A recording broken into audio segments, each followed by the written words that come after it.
warahmatullahi wabarakatuh. Perkenalkan, nama saya Aprilia Rinaridara dari Universitas Syekh Elok Sumawe, jurusan Hukum Tata Negara, Fakultas Syariah, NIM 2019-13002. Yang saya hormati kepada Bapak Andika selaku dosen pembimbing saya pada FK Hukum Acara Perdata ini dan teman-teman persejuangan yang saya cintai. Tujuannya saya di sini, saya akan menjelaskan secara singkat apa itu gugatan permohonan atau disebut dengan volunteer.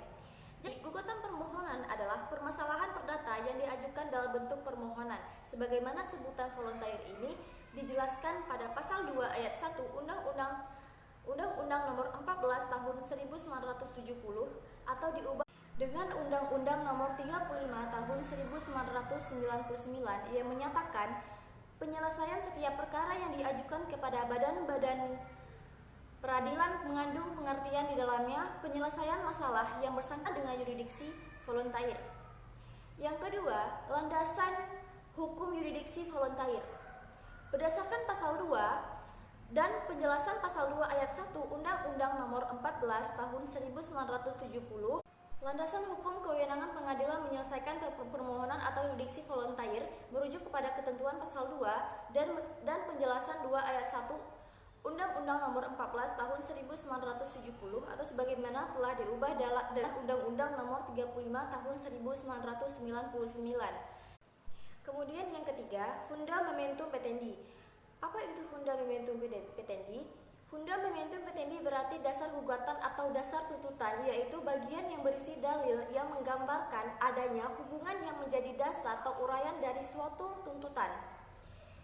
Sebelum menjawab pertanyaan, untuk mengajukan suatu tuntutan, seseorang harus menguraikan dulu alasan-alasan atau dalil sehingga ia bisa mengajukan tuntutan seperti itu.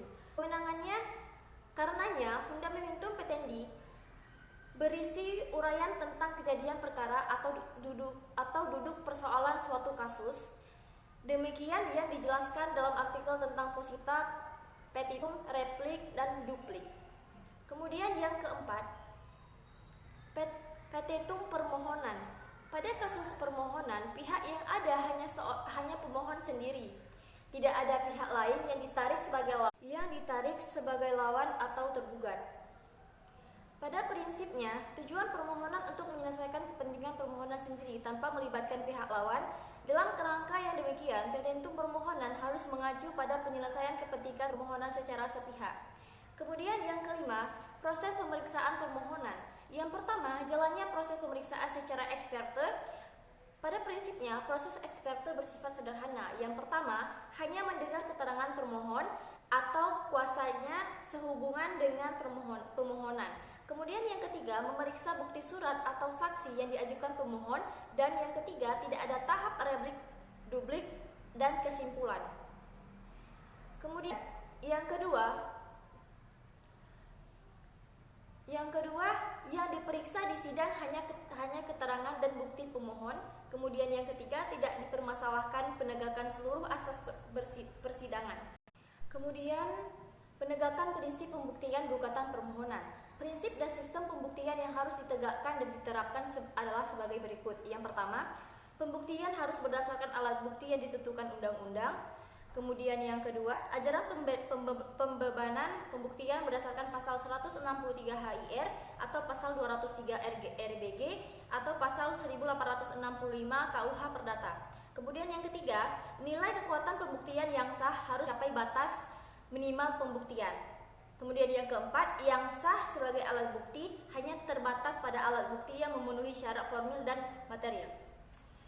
Kemudian, putusan permohonan. Yang pertama, bentuk diktumnya hanya berisi penegasan kenyataan atau deklarasi hukum tentang hal yang diminta. Kemudian, pengadilan tidak boleh mencantumkan diktum kondemnatoir atau yang mengandung hukuman terhadap siapapun. Kemudian, juga tidak dapat menguat amat konstitutif, yaitu yang menciptakan suatu keadaan baru seperti membatalkan perjanjian, menyatakan sebagai pemilik atas sesuatu barang, dan sebagainya. Kemudian, kekuatan pembuktian penetapan. Yang pertama, penetapan sebagai alat autentik. Setiap produk yang diterbitkan hakim atau pengadilan dalam menyelesaikan permasalahan yang diajukan kepadanya dengan sendirinya merupakan akta autentik, yaitu merupakan akta resmi yang dibuat oleh pejabat yang berwenang untuk itu. Kemudian upaya hukum terhadap penetapan. Penetapan atas permohonan merupakan putusan tingkat pertama dan terakhir. Kemudian yang kedua, terhadap putusan peradilan tingkat pertama yang bersifat pertama dan terakhir tidak dapat diajukan banding. Kemudian diajukan banding. Pada pasal 43 ayat 1 Undang-Undang Nomor 14 Tahun 1985 tentang Mahkamah Agung UMA sebagaimana diubah dengan Undang-Undang Nomor 5 Tahun 2004 tentang perubahan atas Undang-Undang Nomor 14 Tahun 1985 tentang Mahkamah Agung dan diubah kedua kalinya oleh Undang-Undang Nomor 3 Tahun 2009 tentang perubahan kedua atas Undang-Undang Nomor 14 Tahun 1985 tentang Mahkamah Agung mengatur mengenai kasasi sebagai berikut.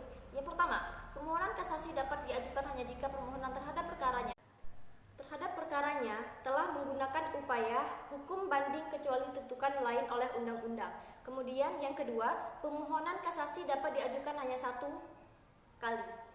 Kemudian dalam penjelasan pasal 43 ayat 1 Undang-Undang MA terhadap mengatur mengenai pengecualian yang berbunyi. Pengecualian dalam ayat 1 pasal ini diadakan karena adanya putusan pengadilan tingkat pertama yang oleh undang-undang tidak dapat dimohonkan banding. Kemudian upaya koreksi terhadap permohonan yang keliru. Yang pertama, mengajukan perlawanan terhadap permohonan selama proses pemeriksaan berlangsung. Kemudian yang kedua, mengajukan gugatan perdata. Kemudian yang ketiga, mengajukan permintaan pembatalan kepada MA atas penetapan. Kemudian yang keempat, mengajukan upaya peninjauan kembali atau PK. Jadi kesimpulan pada penjelasan singkat saya mengenai gugatan permohonan adalah berdasarkan uraian-uraian di atas, dapat diketahui bahwa gugatan volunteer merupakan permohonan yang diajukan seseorang pada pengadilan untuk memperoleh kepentingan dirinya sendiri. Contohnya, seperti permohonan penetapan ahli waris, penggantian nama, dan lain-lain. Sedangkan gugatan kontentiosa merupakan gugatan yang dapat menarik seseorang yang dianggap telah melanggar haknya untuk menjadi lawan di pengadilan yang berstatus sebagai tergugat. Contohnya, gugatan prestasi atau WP dan gugatan pembuatan atau gugatan perbuatan melawan hukum atau PMH. Demikian penjelasan singkat dari saya. Saya mohon maaf apabila ada kekurangan kata atau kesalahan. Wabillahi taufiq wal hidayah. Assalamualaikum warahmatullahi wabarakatuh.